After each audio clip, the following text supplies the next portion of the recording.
Chris, thank you for being today. Thanks for having me. Yeah, it's a pleasure.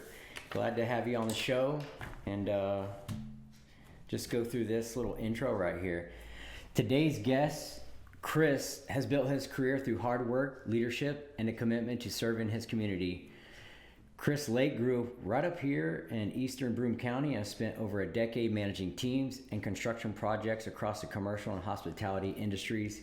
He's now continuing to shape the local landscape through real estate, currently serving as the 2025 immediate past president of the Greater Binghamton Association of Realtors and working as a licensed real estate salesperson. Chris' story reminds us that success isn't always a straight line. Sometimes it's all about building relationship, seizing new opportunities, and trusting our journey even when the blueprint isn't clear. And just having talked to you a little bit earlier, I mean, I uncovered a few more like key things that just we need for this podcast, and we'll dive into that. But can you tell us a little bit about your past and growing up in Harpersville and kind of how that shaped you and who you are and what you're doing? And man, we've got a couple of other things that I definitely want to touch on, but yeah. So yeah, I grew up in a small farm town called Harpersville, New York. It's about 20 minutes east of Binghamton, New York. Grew up with more cows than people, really. The rich kids drove their tractors and combines to school for homecoming. Yeah. That's the nature of it. I graduated with 82 people. And field parties, everything. Field parties, or you go to the state land, you get the bonfire going, somebody brings the music, and somebody brings the beer. Yeah, I hear you. Yeah, I grew up with 82 kids, knew their siblings, their aunts, their uncles, their grandmas, their grandpas, their parents, right? Like, if you didn't know the whole spread, where were you, right? Very easy to play sports in a town like that because it was hard to field enough kids. I do a lot of business in Deposit, New York, and I'll never forget our first JV football game. We had to play 10 on 11 with Deposit because they didn't have enough kids. And it had to just end up being a scrimmage. Hope you like playing football because they only had 10. Yeah. And that's it. You're playing both ways and no room for anybody. Just exhausted. Yeah. I'm exhausted. The fitness routine out there is doing hay and doing wood. So you do the hay in the fall, and then you do wood all winter and spring, and then reboot the whole process all over again. Yeah. And you go bounce around and help people do theirs. Yeah. Kind of a shared work sort of thing. If I see that you've got it going on and got a pile of a cord of wood there, I'm going to go help you properly stack it. Or if you ask for help to do hay, I'd love to help you do hay, which is really hot work if you've never done it before. Oh yeah, done it.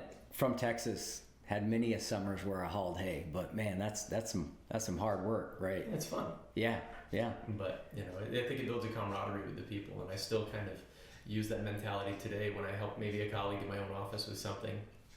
I don't help them or go do things with them because for any other reason other than they have a chore or something that they're trying to do, and I'm willing to help them. It doesn't take any meat off my plate to be able to help them get done what they need to do. Had somebody got locked out of a house. I'm smaller than he is. He said, I need somebody to crawl through a window to help me out. All right. Yeah. I'm bringing hey, the let's go. Let's go. So that's what we do, and that's how I approach my business every day with my colleagues. I want to be able to help them be able to build their businesses. I want them to be able to serve their consumers because I want people to have a positive impression of working with real estate. But and so that's kind of how my upbringing in Harpersville and being an Eagle Scout and doing all that stuff kind of parlays into my life now as an adult. It's a small town. For the most part, everybody tries to help everybody as much as they possibly can. I worked at the school district there on the maintenance staff for 6 years, and then I tried to go find the real job, if you will, outside of the town, and went and got my first real serious job at the DoubleTree. They kind of took a chance on hiring me to be the manager of people who were twice my age. Yeah. It was a total sink or swim sort of scenario. Yeah, there you go. They liked me, but they said this is either going to end famously or it's going to work out. And like some of the guys that I worked with there are still my friends today. They both have like side jobs and businesses that I'll refer immensely because I trust them implicitly. Like the painter that I work with, I give him the key to my house and say, just pet the dog on the way out when he comes in to do work. Yeah. And I'd refer him to anybody. And then from there, I ended up going to work in student housing, which is a real adventure where you've got 178 people, and all of a sudden I'm their big brother. I walked by a student and he just had the whole hallway filled with smoke. We were about to have to, when the alarms go off, you have to evacuate. And I said, bro, what are you doing? Yeah. And he said, I'm cooking. No. He had the burner You're burning. all the way on high. Well, that's the only way to cook. No. Bro, you're cremating. You're not cooking. Yeah, exactly. Turn There that you down. go. And I had to, put my arm around him a little bit and say, all right, let's maybe give you a quick cooking lesson from the maintenance supervisor. Yeah. And then from there, I ended up going and getting a job in the dental field for a local dental practice that wanted to grow aggressively and build their practice. And they had 42 chairs in their practice when I started with them. They had 84 the day that I left. And from there, I began pursuing real estate. Like the guy who owns the dental practice said, I think you should get a real estate license. And I said, I don't know if anybody makes money doing that. And I certainly don't think I will. But he said, I need you to meet John Farrell. And I said, who's that? And I didn't know it's this titan of industry where this person has sold, I don't know, I think we last calculated just short of $1 billion worth of real estate, like 800 million or something in his career. 4,000 houses and properties. And so he comes booming through the door and he says, all right, Junior, you're getting your real estate license. You're going to do this, you're going to do that. This guy's like a tornado if you've never met him. Oh, yeah. And from there, they he wrapped his arm and his wing around me, and we never really looked back from there. Yeah. So that's a very, very condensed version of my my upbringing in the small town to where we are now. No, beautiful. And I want to go back to, the dental practice, and I'm curious, how did you grow that company? Well, what were the processes operations? My role in growing it was to facilitate the construction, right? So we had a general contractor, but I had to work with him and all of his subs to see who was who was where, and how we were going to continue to push the project along to the next phase. Because the first two rules of construction is takes longer, costs more. Yeah.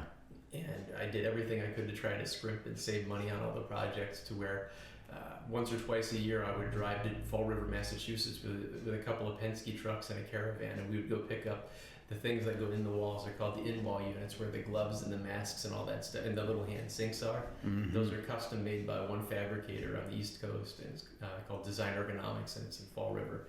And the shipping cost on it was I want to say $38,000, I think was the number. And I said, what? Right. I could rent a couple of Penske trucks, and you could pay me and a couple of guys to go there for a lot less. And the turnaround time will be 2 days. Yeah. Because it takes, we go out one day, load, spend the night, get up, drive back. And then we did that 2 or 3 times. And I would just get a different guy every time. We'd get 2 trucks, 26 footers, and we'd run out there, we'd run back, get in a hotel room for the night, eat a dinner, come back. And, that saved the company a lot of money. And it saved them a couple weeks of time instead of having it freighted there in one 18-wheeler. And it was a fun experience too. Yeah. Yeah, I'm sure you built a better relationship with the coworkers, I mean, that's a little adventure. We had a good time going on that little adventure. It was always cold too. We usually did it in January. So it'd be cold in the cab of the truck, cold outside of the truck. Just the whole thing, if it wasn't fun at all, it would have been pretty miserable. But right. It's an experience too, driving over. Yeah, it's make the best of everything, huh? Well, driving through, major cities like Springfield, Massachusetts in a huge truck where maybe you're not super familiar and it's at rush hour. Like, oh my God, what are we doing? Yeah. But things like that, being innovative with whatever my approach was to whatever I was tasked to do was how I was able to help them grow. Thinking outside the box and maybe presenting them with something that I had an experience with that maybe they didn't. That's huge. Okay. No, that's along the lines of what I was thinking I would hear, because it's not easy to just take a company from where it is and basically double it. Like that takes a lot of creativity and forward thinking. It's all the team there, right? Yeah. Everybody had a role to play. Everybody stayed within their bubble there of what their role was, and that was my little piece of it. Yeah. Yeah. And then now you're into real estate. So John Farrell, I've met him, great guy, and just in the couple times that I've met him, from my standpoint, it's just like he does the same thing. It's almost like if he finds somebody that's willing to push, and he sees something in them, like he'll invest his time, and his time is very valuable. And if he sees something in you, that's, he's a really neat guy. There are a few greater gifts than somebody offering to take you under their wing because they don't have to. No. A lot of people climb the ladder and pull it up behind them. Yeah. And he's willing to teach anybody anything. He could teach anybody everything he knows, but if you don't know how to apply it, or if you're unwilling to apply it, then you'll never be able to do anything with it. Yeah, you got to be coachable. You got to be a sponge. Listen, and try. The try part's the hard part for a lot of people. Yeah. I see a lot of people come and go in this industry. 8 out of 10 people fail within 5 years. And I can never tell who's going to make it and who doesn't. And it's not up to me to decide. But I see a lot of people that they sell 3, 5, 10 houses and they just say, "Oof, this is not what I want to do. Yeah. I don't want to do this." And they hang it up when it's time to renew their dues. And I'm sure. So have you felt that, like a little bit of doubt, or? Oh, yeah, everybody feels doubt. Yeah. Yeah, within the industry that you're doing. So you've been doing it for 7 years, you said? Yeah, 5 years full time. Okay. In July, but 7 years is, since I got my license, and it's a bit of a progression, right? Because I didn't have a lot of money when I started, and I had to have my day job when I started, and then eventually I went away from the dentist office, went back to my old job at the DoubleTree for 1 year. Okay. And because then I could work real estate during the day, and then I worked for them at night, and I just had to work 2 jobs for a year, and then COVID hits. And hospitality completely hits the toilet. Yeah. Where there's 13 people in a 200-room hotel, 207 rooms, and 2 staff on, and hospitality and real estate's just cracking the minute that they opened us back up, because they shut us down for 3 months, and my phone's just blowing up, and I didn't know what I was saying no to, or how much business I was saying no to, because I couldn't answer my phone and work my regular job, and I had to take the plunge. Because I was only working part-time too. I was only working there 3 days a week, coming out of COVID. And I said, "Hey, I'm out of here. I gotta go pursue this thing and see how it goes." And I think I did about $1 million in sales my first month full-time. But okay. I mean, if you want to take the out and burn the boats. Yeah, I was just gonna say, you definitely burned the boats and went into real estate. Wow. Okay. Sold $1 million your first month. And then how are you doing, today? And also, how do you see the market here in the Binghamton area? Like, everything's always, ebbing and flowing, but where do you see it as a macro view?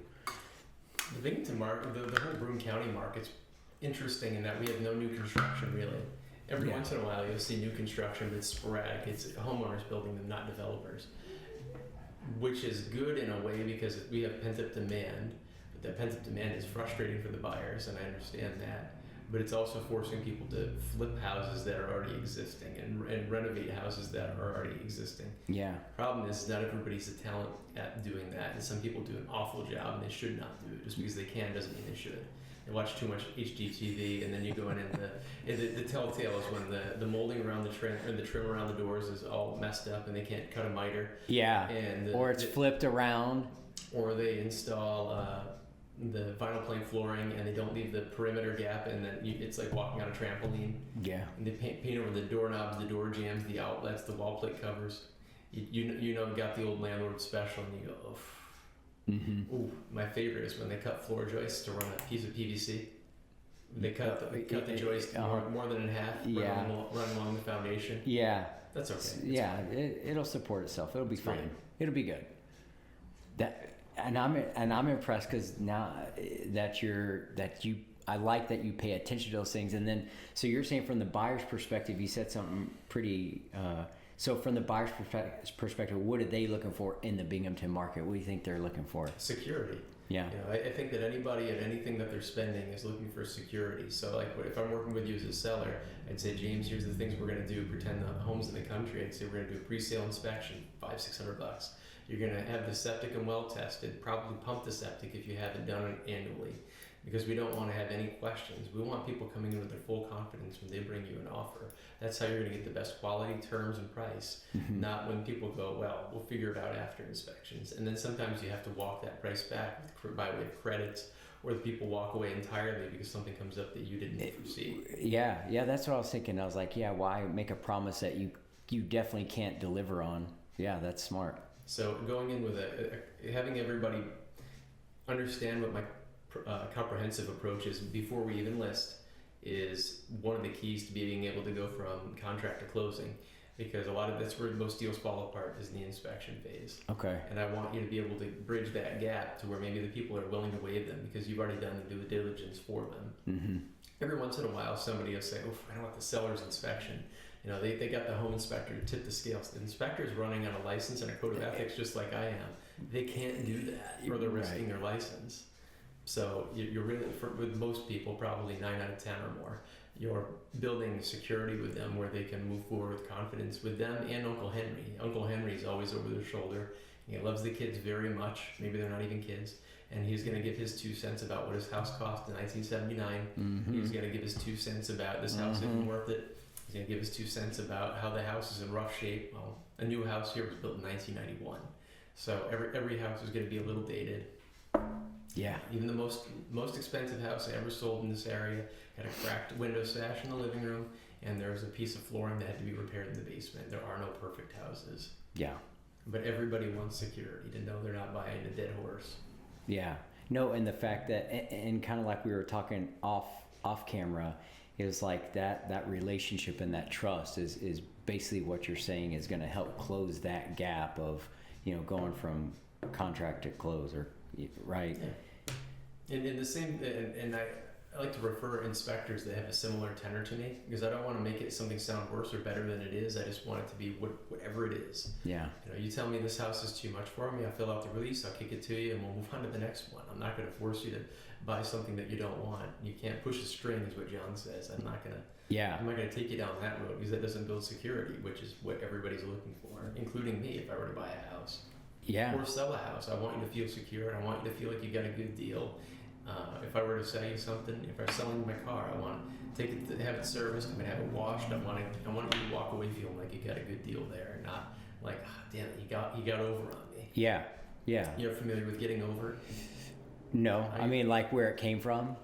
Well, I used to work in a public entity, and I used to, that doesn't insulate or doesn't create the environment for the best work out of people sometimes. Yeah. Sometimes they want to just get over it. They want to do just enough to not get written up, and just enough to not get fired, and just enough to get through the day to make it look like they're productive. Yeah. And people will do that with flips, and they'll do just enough to make it look good to get you through the door, just enough to get you to offer. And then when you get the inspection back, they go, "Oh my God. The makeup is washed off." Yeah, pig on a lipstick, and it didn't stay very long. Yeah. And you woke up the next morning and it's gone. Oh, what have we done? Yeah. I encourage people to get a second look at every house, because maybe it looked so good on that first date, but on that second date or the next morning, oh boy, what have I done? Get me out of this. Okay. Yeah. And it sounds like you've got cross-functional teams. Like everybody's a part of a team, right? No matter what, we never go it alone. I like saying that with a lot of these in these podcasts, because it really is true. It's like, yeah, we're the ones who spark the motivation to do it, but you have to surround yourself with a team and trust in the maintenance team that's going to do it properly, and not just put lipstick on a pig. And then also having your, you've got to build a team around you. You can't do it all yourself. Yeah. Interesting. And you have to be able to trust people to do their jobs. I stay in my lane, When I go to a restaurant, they say, "How do you want to cook?" They said, "However the chef wants to prepare it." If I knew how to do it, I'd be back there with them. Yeah. I don't tell the mechanic how to do his job, or the banker, or the inspector, or the appraiser. It's none of my business. That's Yeah. their job. No, it kind of reminds me of when I sold windows. The homeowners, when I sold them the windows, they were excited, whatever, let's move forward. But then the next step was, well, I'm going to watch the contractors. I'm going to watch them. I'm like, that always makes it go faster. Yeah. So in my mind, as a sales guy, okay, it does like bug me and it kind of annoy me, because why would you spend this type of money? And that's why you're spending that money, because these are certified guys that do this on the daily. You don't. If you want to watch, go ahead. But, so I kind of like you with a customer, it's like, go ahead, but just please respect their space and don't get in their way. It's going to look like a madhouse and a mess, but please don't say anything or try to critique until the tape is, and the shades are drawn and everything is done, right? Because just trust the process. Right. Thank you. Let them do their job. Sometimes it's hard to tell a customer that just spent money, but you've got to kind of prep them a little bit. In my world, it's the people who say, I'm going to call that attorney every day until this is closed. Well, they got 120 files at a time in front of them on their desk. Would you like them to talk to you or working on the file? Yeah. A lady in my office taught me that's been doing real estate my whole life. And I said, oh, that's a good point. Because I've had people say, yeah, I'm going to call that attorney and that paralegal every day, multiple times. Great. I hope they charge you for it. Because it's not productive. That's not productive for you or for them. Yeah. What are you accomplishing? Let them do their job. Yeah. Trust me, trust the process. Yeah. Incredible. And then, so one thing we didn't talk about that you mentioned earlier, so you were in a car wreck. And then that's pretty heavy, and again, just having to deal with that, and you pivoted, which is incredible. You chose a different route to go, a different job. I mean, that's got to be scary. So yeah, I met John about 3 weeks before I broke my back in a car accident. So I'd already started looking into real estate and all that, and then all of a sudden that became, okay, chips all in. This is what I'm going to have to do. So while I recovered from my broken vertebrae, I'm up till 1:30 in the morning working on the website on the real estate pre-licensing course. I found out at 1:30 is when the website goes down for maintenance.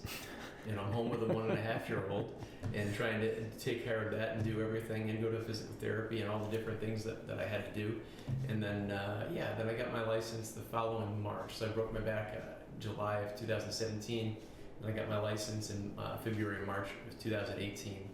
Sold 3 houses my first year. I was gonna quit because it took me 6 months to sell my first house. I was like running out of money, and I thought I can't do this for too much longer.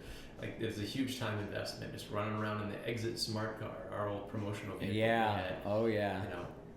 House to house to house to house to house, and making no money. It's just like makes you question. Doing the same thing over and over again, wanting different results, like the definition of insanity. I said to my wife, I love hearing that one. I can't do this anymore. And we'd renew our dues twice a year in January or end of December and in July 1 for the Association of Realtors, International Association of Realtors, and all that stuff. And it would get expensive if you're not making money, right? That's like $1,300 a year, so probably $600 or $700 at mid-year. And then I said, I can't do this. She said, just renew it. I believe in you. Yeah. Just do it. And then the next week I sold my first house, and honest to God, that first house put me back in the black for everything that I had on my credit card to get into real estate. Yeah. And I needed that money bad, but I also couldn't put that on the burden on the customer, right? I couldn't make them buy a house sooner because I needed. You don't money. want commission breath. Right.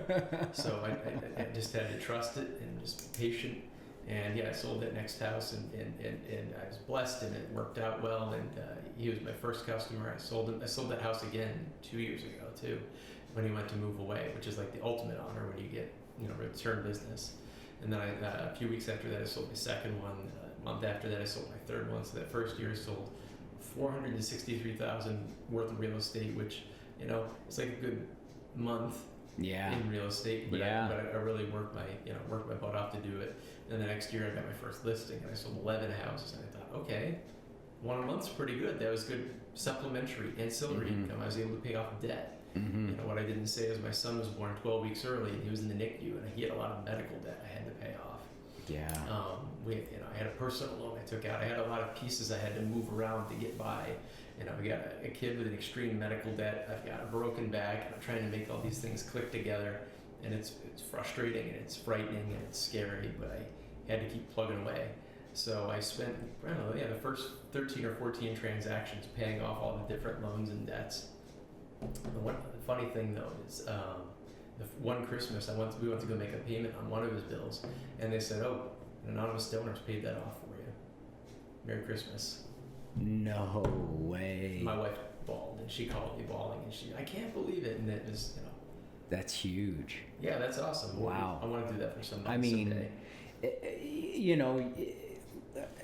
Luck is where preparation meets opportunity, and I think, I've heard that all my life, and I believe, you deserved it right? To some degree. I mean, you suppose. must have done something along the way, whatever you want to call it, karma, You never blessed. seen the color run out of somebody's face when you go in the financing office in the hospital. And they, at Kraus Medical Center, they were wonderful. Their staff is amazing, and they're basically, they are the absolute top of their game. They have 98% success rate, and that helped me sleep at night knowing that. Absolute all-stars. But from the financing perspective, when a child goes into the NICU at the time, they said, well, we just backdate everything with Medicaid because everybody qualifies for Medicaid. I was like, lady, I'm not going to qualify for Medicaid. Yeah. In fact, I just got a raise. She said, no, everybody qualifies for Medicaid. And I said, you go ahead and run the numbers, because I was starting to get irritated. I wanted to be nice and just go ahead, I'll wait. She came back and she was white as a ghost, and she said, unfortunately, sometimes families fall through the cracks. And I said, let me guess who that would be today. And I, as calmly as I could, left. And before I left, though, I said, what's it cost per day? Just curious, since I'm gonna have to pay out of pocket for this. And she said, $4,000 to $6,000 a day. My son's there for 48 days. Okay. And I said, oh, cool. Yeah, that's it? No problem. Did you take a check? That's I it? said, suppose that I'm unable to get this covered by any form of insurance. What do I do? She said, pay $25 a month for the rest of your life. I said, Yeah. Great. What if I need a credit line for something and I got this medical debt against me? Now what? You can't go bankrupt from it. There's no escape from it. I didn't do anything to bring this on myself. He didn't bring this on us. It just happened. But thankfully we were able to backdate a lot of it with our insurance, but we still had the burden of a significant amount of money that we were on the hook for. It was like buying a car that we didn't own. Yeah, that's incredible. So I was able, this is all happened for a reason. So it started to click along. I started to build confidence and experience. The confidence was the big part, though. If you have a lot of financial instability in your life, it's impossible to be confident. Yeah. To know that you're going to be able to move forward and do this and do that. Yeah.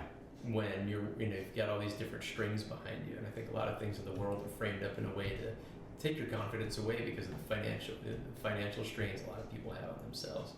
But we were able to, Dave Ramsey, smallest to biggest, get rid of the medical debt, pay off a car, pay off the other car, and start working around to all of a sudden, all right, I'm starting to bank some money here. All right, let's go quit that job.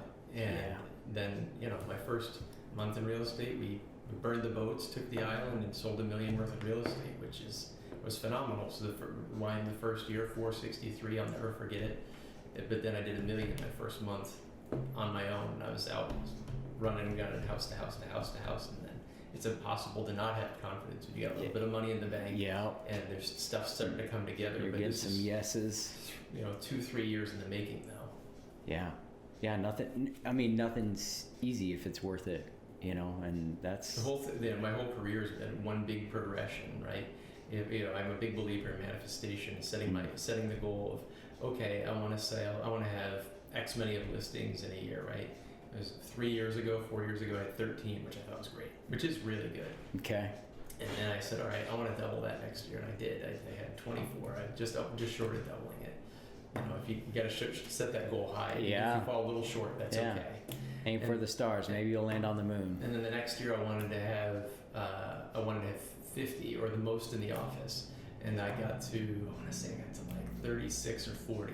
And I said, all right, that's good. I was second highest listing agent in the Northeast region for Exit Realty. Okay. Second highest in my office. So I thought, all right, that's good. We're getting there. And then last year, I was the top listing agent in the Northeast. That was a franchisee. So Jeez. John Farrell's a franchisee in our company, so they don't compare us to each other. But among all the associates in the firm and all the other firm level associates for Exit Realty in the Northeast, I believe I was the top listing agent. Top of my office is usually top in the region. Okay. Oh, sorry. Gee, no, you're good. No, we're gonna take a small break, and then we'll get to it. All right, so left off on like your career, you're making sales, doing well. So what do you see for the next 5 years? And I guess I just want to wrap it up. Like that's exactly what this podcast is about, man. It's about the trials and tribulations that you've gone through, and beyond the blueprint. I mean, you're totally that person that nothing's linear. When things are thrown your way, you've got to find a support group. You've got to be creative. You got to keep just going.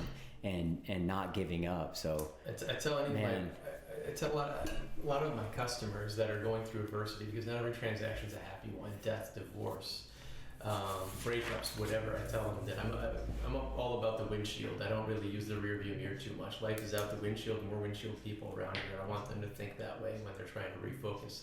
You know, sometimes people will get very upset when they're talking to me, just kind of venting to me because I'm an objective third party. I'm not that ex-boyfriend or wife or whatever. I'm not the person that I'm not the person they're upset with, that they're going through the stages of grief for whatever reason. But sometimes they'll just vent to me and I'll say, okay, I'd ask you how you are, but I already probably know the answer to that. But what I do know though is we're moving forward, right? yeah. That's incontroversial. We're moving forward one way or the other, and I live my life like that. Windshield only. Even past accomplishments, they matter, but not to me. I'm not going to tell you about any award I've won or anything like that because it doesn't matter. Mm-hmm. What matters to me is today and tomorrow and the next day and the next day. And one of the guys that sits next to me in the office, actually, I had breakfast with him recently, and he brought that up to me. He said, "You don't look back much, do you?" And I said, "No." He said, "I noticed from like sitting next to you, I can hear when you're going through something. I can hear when you're frustrated with something. But what I always do see is you looking forward, not backward." And I've talked to other people, and they're looking backward and talking about their past accomplishments, and that's just not your tenor, not your vibe. And I've never really thought like that, and I appreciated that he brought that up, because I don't really think about it in terms of, hey, look at me, but I do try to encourage people to emulate that we're moving forward. Mm-hmm. And I think that's an important philosophy to have, because like anytime that I've ever been in a rut in my life, I've been hung up on something that's in the past. Yeah. And you gotta move on. Not move on, but move forward anyway. Right. And a little bit of introspection from the past, just to see how that felt, and then be able to recognize that in the future, whether good or bad. And really, from a stoicism standpoint, I mean, nothing is good or bad, right? So we put the label on it, but neither here nor there. But so like, yeah, and it's good not to get stuck in the past, but you do need to see it, feel it, and then how do I use it as a tool going forward? Yeah, you don't want to be Uncle Rico talking about playing yeah, football. I was like, I was thinking that the whole time. I'm gonna throw the football over this mountain. I was totally had that in my head the whole time.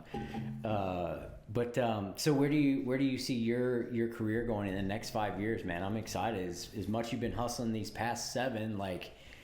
Well, I spent a lot of the last 3 years in leadership with the organization. So you said earlier that I'm the immediate past president for the Realtor Association. Yeah. That's a pretty big time commitment to go from being a first-year director to being the president-elect, being the president, to being the immediate past president. That last 4 years has been quite time-consuming for me to be on the progression trail for leadership. Best I could tell, being the president last year was probably a 700-800 hour time commitment, which is significant. Mm-hmm. Out of my business. And now that I'm more removed from that, I'm realizing I can refocus my business or refocus on my business. So I would like to continue to work with more people, right? I did I think 58 transactions last year, and I would like to try to grow that to 75, and I want them all to be quality, and I want to be able to focus my time on the people. It's not about the volume as much as I want everybody to have a good transaction as much as I can help it anyway. And the dollars and cents and all that will they'll come through, right? If you do what you love, the money will come. If you have the right philosophy, that'll all come right along. And I'm formulaic about it, right?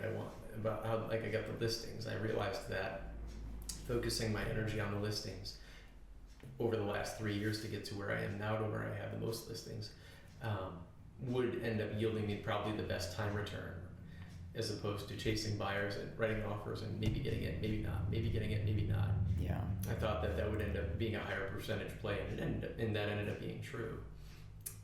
So I think that I'll continue to focus on having that 60-40 or 70-20 stagger, where I'm predominantly a listing agent and also working with buyers that I've already been working with and things like that.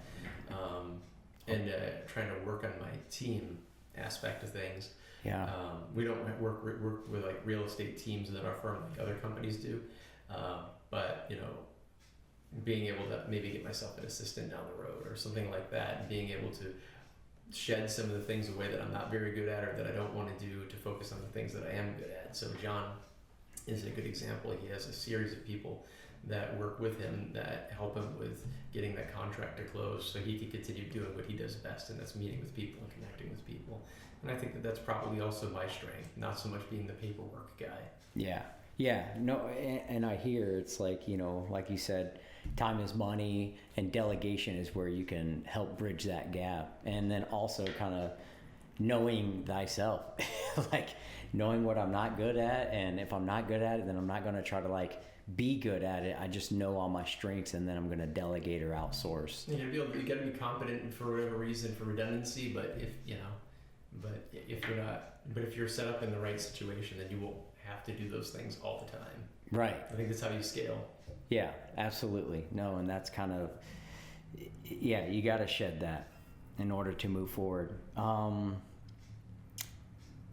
Yeah, I mean, I think we covered enough, but I would just like to, you know, give you an opportunity. Where can people find you? Your social media, your website, anything like that, where we can, once listeners see this, they can check you out. Well, you can always look me up at askchrislake.com, or they can look me up on Instagram as askchrislake, and same thing on Facebook. And you can always see my license plate out there, AskCL. I'm easy to find.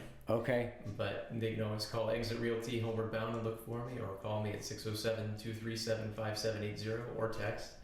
And then there's Zillow and Realtor.com and all the other things. And just know that if you go to Realtor.com and Zillow and connect me with an agent, they don't know to connect you with me. They're going to connect you with anybody. So just contact me directly if you'd like to work together, and I'd like to work together with you. Yeah, just ask for Chris Lake. That's right. All right, Chris. Hey, thank you so much for being on the show.